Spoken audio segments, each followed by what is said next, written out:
এত দূর কেন?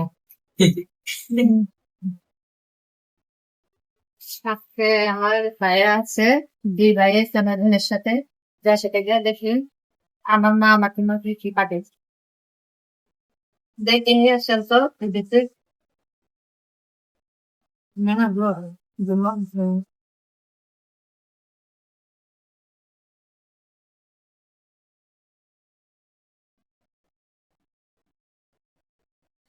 যাতে দোকানে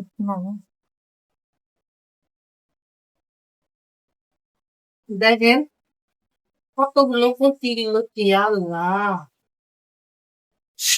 দেশি। এটা কিন্তু আমার বাড়ির পাশে কচু গাছ ছিল, সেখান থেকে তুলে না পাঠিয়েছে।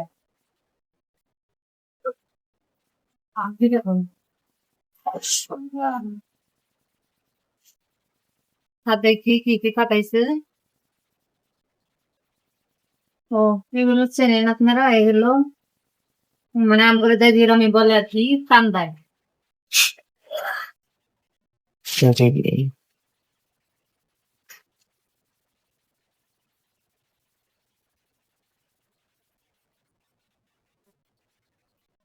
আর কি পাঠিয়েছে দেখবেন, গাছের কলা।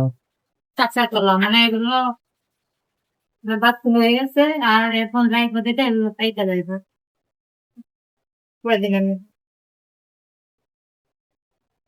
বুঝছেন? এটা দেখেন লাল লাল মিটে এগুলো একটু দুই তিন দিন গেলে পাইতে যাবে।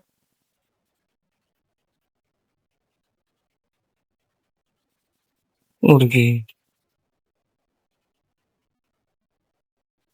আর এগুলো দেখেন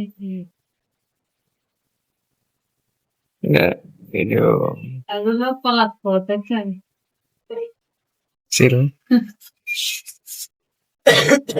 এগুলো যে ভাজা খায় অনেক মজা।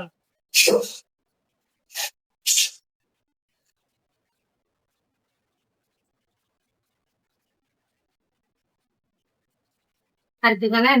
ওগুলো এগুলো হচ্ছে বদর, মানে আমাদের দার্জিলিং বলে আর এগুলো ভাজি অনেক টেস্ট।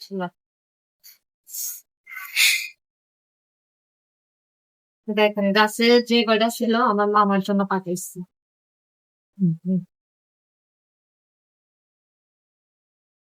এই যে পেঁপে দেখছেন, গাছে কিন্তু নাই, দুইটা পেরেছিল, তারপর আমার জন্য পাঠাইছে। তাহলে দেখেন আমরা যখন ঢাকা শহর থাকি তখন আমাদের বাবা মা আমাদের জন্য মানে কত অনেক কিছু পাঠানোর আশায় অনেক খুশি, বুঝছেন? দেশে থেকে পাঠানো জিনিসগুলো মজা। জিনিসের মজা আলো, কারণ ইচ্ছা করলে ইচ্ছা করলে এগুলো কিন্তু আমরা কিনে খেতে পারি, কিন্তু দেশ। বাড়ির গাছের জিনিসের মজা আলাদা। আর কিনে খাওয়ার মজাটা অন্য। কিনে তো আমরা সবসময় খাই অনেক স্বাদ লাগতো। আর এলো কি, এটার স্বাদ কিন্তু একরকম, আর যখন আমরা কিনে খাই ওটার মজা কিন্তু অন্যরকম না। কারণ এটি হচ্ছে দেশি, আমাদের পশু মানে আর কি পাশে গাড়া ওগুলো হুম, হয়ে গেছে।